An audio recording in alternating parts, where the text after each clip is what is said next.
Hi guys. So today, for the 16th day of the 31 Days of Horror, I'm going to review the 2014 South Korean film Monster. And this is kind of a thriller slash horror film. And it was directed by Hwang In-ho, who also directed another film I really enjoyed, which was Spellbound, also known as Chilling Romance. And it's probably one of the best horror slash romance slash comedy films I've ever seen, because it did each of those genres really well. And it was just a great movie. I highly recommend that one. But so I'm already a fan of the director. And the main actor in that film is also the main actor in this film, and that's Lee Min-gi, and he's amazing. So, okay, the main story of Monster. It starts off with two girls. They're sisters. They live alone. We're never really told what happened to their parents. We just know that the older sister supports the younger one. And the older sister is Bak-sun. And Bak-sun is developmentally challenged, so she's kind of slow and she's very childlike in her way of thinking and doing things. But she's older. And I would assume she's at least 20 or older, because her sister's fixing to graduate high school, and the graduating age in South Korea is usually 19. So her sister, Eun-jung, she is fixing to graduate, and she supports her sister while she's in school. Now, parallel to this is another story that happens. There's a businessman. One of his factory workers protests a lot about the treatment of the workers. So he gets her to come to his office, and she videotapes him on her phone hitting her.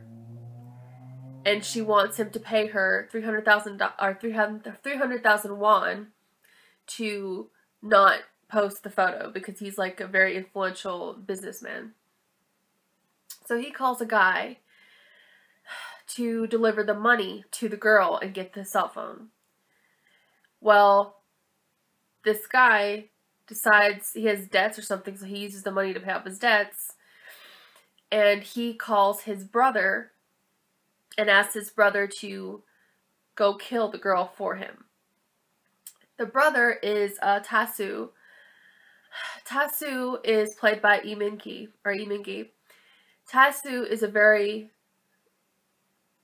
peculiar man. He doesn't have a problem with murdering people if they even annoy him a little.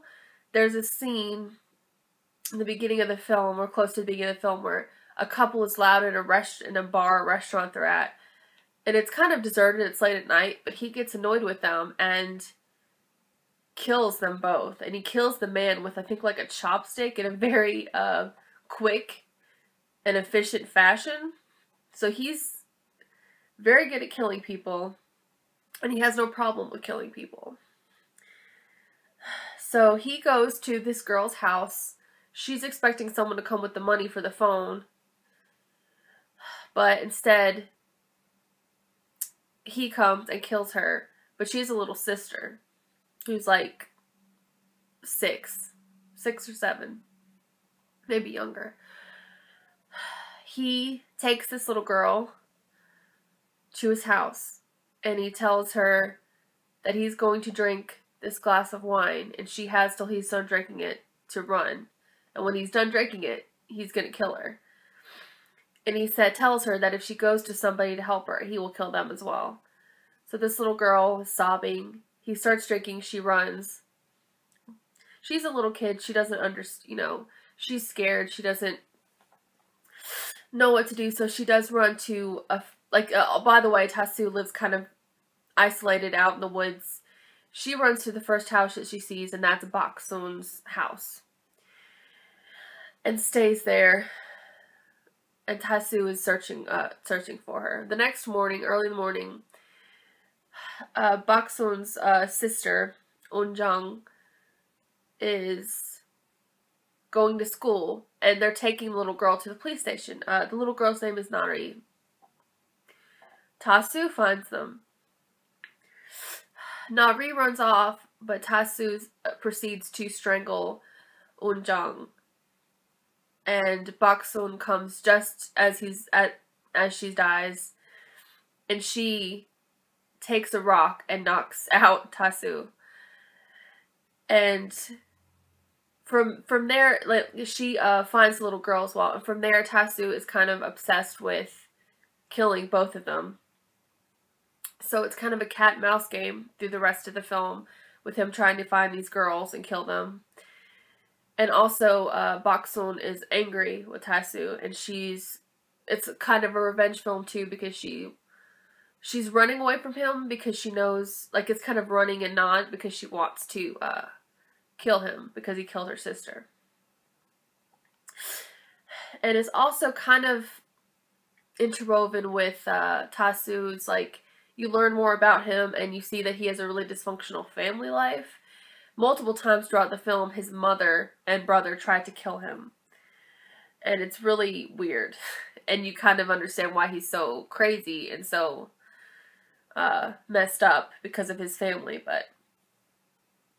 And also the businessman trying to get the cell phone back. Because the cell phone was with the video of it is what Tasu was after, because that's what his brother wanted, because that's what the businessman had paid him for.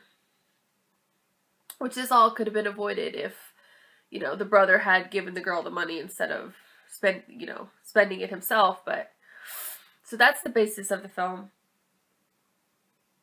And if you haven't watched a lot of South Korean films, in a lot of them, I find that there's distinct tonal changes. Like, even if it's a romance movie or a drama or a horror movie, it's not just straight up that. Like in this film, it's because it is a thriller horror, but there's like a lot of comedic moments in this film, and there's also like dramatic moments, especially between Baksun and Nari. Because like I said, Baksu is really upset and dealing with the death of her sister and trying to protect this little girl. Oh, and because Baksun, she is developmentally slow, but she is very strong. And they show that a few times in the film. And it makes me think of a Thai film, a Thai action film called Chocolate. And there's a girl in there that's also developmentally slow, and she is very strong and a good fighter. So that kind of reminds me of that a little. Lee Min-gi is just all the performances in this were good, which I mean, usually I really am a fan of Korean films, so that's not usually, acting is never that much of an issue, I find. But Lee Min-gi is really good in this because of the character. He's very, just the way he looks at people and the total cold, emotionless way he gets, even when he has no trouble killing anybody, even killing a child. He doesn't care. And it's like a game to him. And he's just so, you can tell how crazy he is, but he's just so cold and silent, and then he'll start like laughing. And it's just really just crazy. Like, he was so good in this. It really was a interesting character and a creepy character. Kim Go-eun plays Baksun, and I haven't seen her before, but she was good in this. It's always harder to play these types of characters where you're supposed to, without making it comical, without making it appear cheesy, to play those kind of developmentally challenged characters. But she did a good job in that.